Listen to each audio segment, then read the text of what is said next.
Hello friends, welcome to government exams coaching. मैं हूं कपिल और आप देख रहे हैं child development and pedagogy 20 most important questions for CTET UPTET preparation part 2। शुरू करने से पहले मैं आपको बता दूं कि अगर आपने हमारा चैनल सब्सक्राइब नहीं किया है तो प्लीज सब्सक्राइब कर लीजिए ताकि हमारी लेटेस्ट वीडियोस के नोटिफिकेशन आपको मिलते रहें और कोई भी वीडियो आपसे मिस ना हो। तो चलिए दोस्तों, शुरू करते हैं।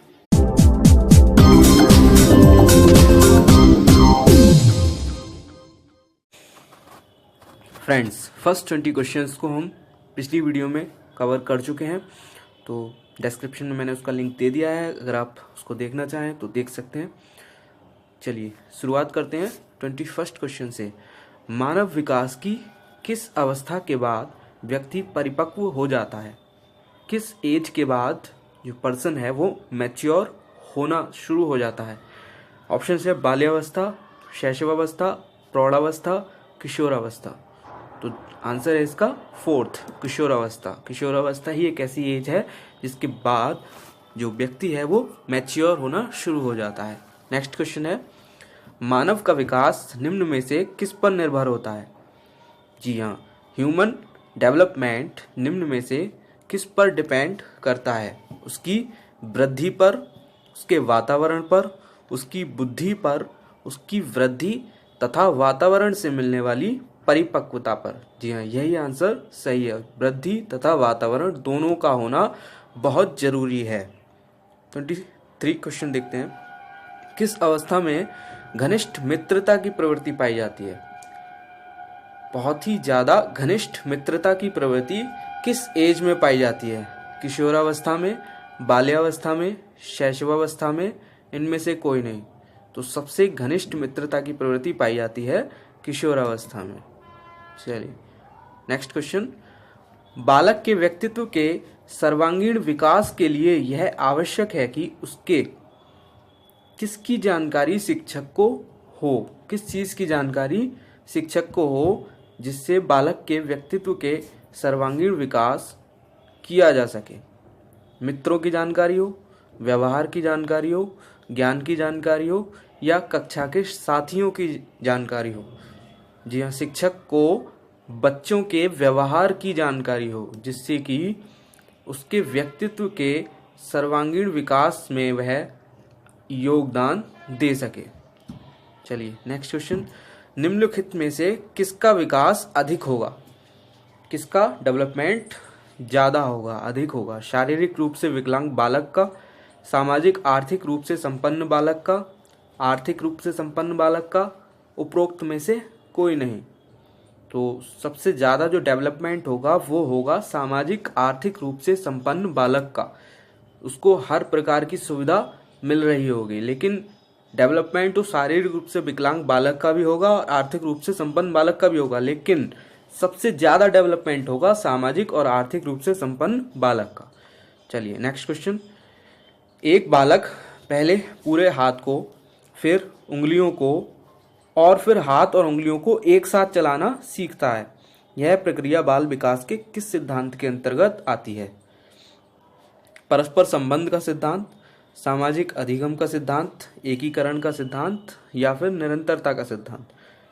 देखिए, पहले पूरे हाथ को चलाता है, फिर धीरे धीरे उंगलियों को भी चलाता है, साथ साथ उंगलियों को भी चलाना सीख जाता है। यानी एक साथ पहले हाथ को, फिर एक साथ उंगलियों को। तो वो एक साथ का जो सिद्धांत है वो है एकीकरण का सिद्धांत। तो थर्ड ऑप्शन सही है। नेक्स्ट क्वेश्चन, विकास प्राणी में प्रगतिशील परिवर्तन है जो निश्चित लक्ष्य की ओर निरंतर निर्देशित होता रहता है। यह कथन किसका है? यह वर्ड्स किसने बोले? हरलॉक ने, जीन पियाजे ने, ड्रेवर ने या फ्रायड ने? तो ये जो कथन है वो है ड्रेवर का। चलिए नेक्स्ट क्वेश्चन, बाल विकास का निम्नलिखित में से कौन सा सिद्धांत यह बताता है कि बालकों का विकास उनकी वैयक्तिकता के अनुरूप होता है? बालकों का विकास उनकी वैयक्तिकता के अनुरूप होता है। वैयक्तिकता का मतलब है व्यक्ति दर व्यक्ति, यानी कि अलग अलग व्यक्ति में अलग अलग तरह का विकास होता है। यह सिद्धांत क्या बताता है? किस सिद्धांत के अंतर्गत आती है ये बात? तो वैयक्तिक अंतर का सिद्धांत, निरंतरता का सिद्धांत, विकास क्रम की एकरूपता का सिद्धांत या परस्पर संबंध का सिद्धांत? तो ये आता है वैयक्तिक अंतर का सिद्धांत के अंतर्गत। नेक्स्ट, निचली कक्षाओं में शिक्षण की खेल पद्धति मूल रूप से आधारित है। जो छोटी कक्षाएं हैं उनमें खेल पद्धति किस चीज़ पर फोकस्ड होती है? शारीरिक शिक्षा कार्यक्रमों के सिद्धांत पर, शिक्षण पद्धतियों के सिद्धांत पर, विकास एवं वृद्धि के मनोवैज्ञानिक सिद्धांतों पर, या शिक्षक के समाजशास्त्रीय सिद्धांतों पर। तो ऑप्शन है थर्ड सही, विकास एवं वृद्धि के मनोवैज्ञानिक सिद्धांतों पर।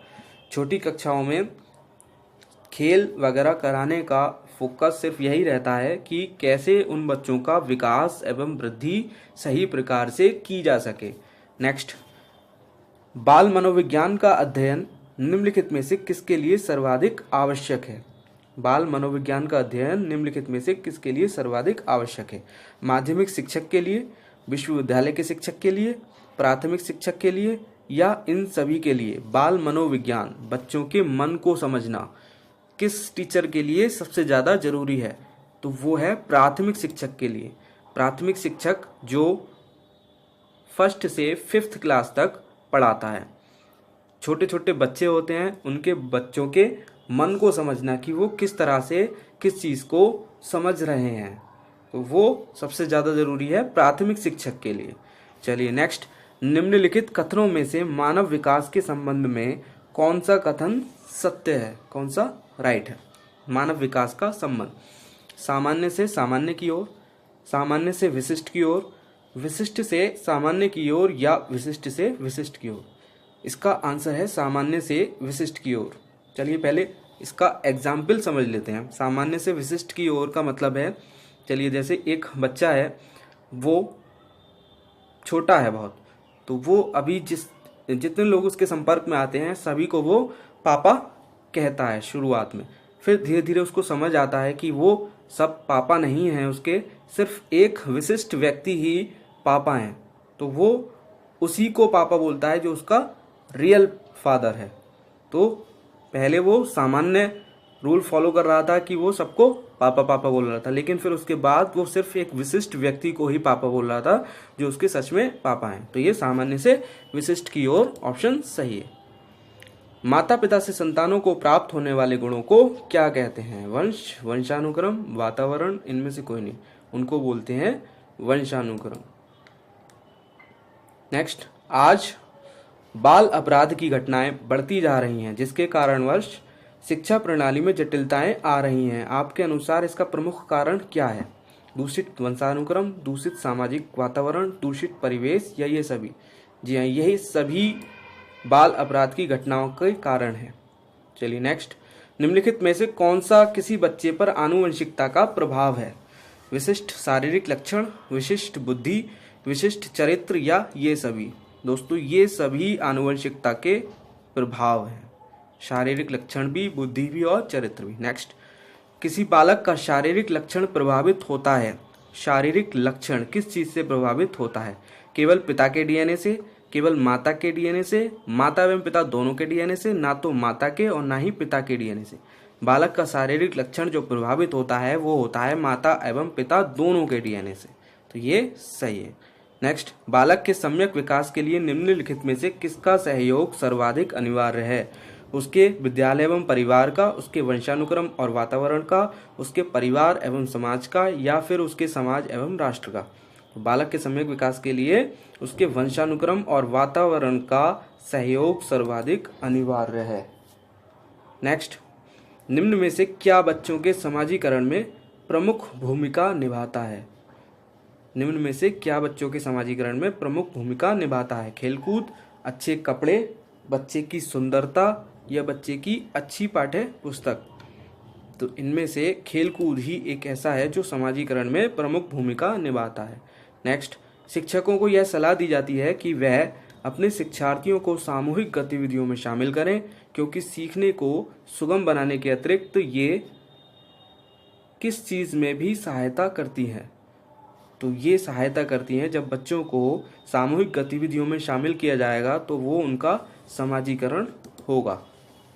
तो ये समाजीकरण में भी सहायता करती है। नेक्स्ट, अपनी कक्षा के बच्चों में समाजीकरण की प्रक्रिया को तेज करने के लिए शिक्षक को अपना बर्ताव कैसा रखना चाहिए?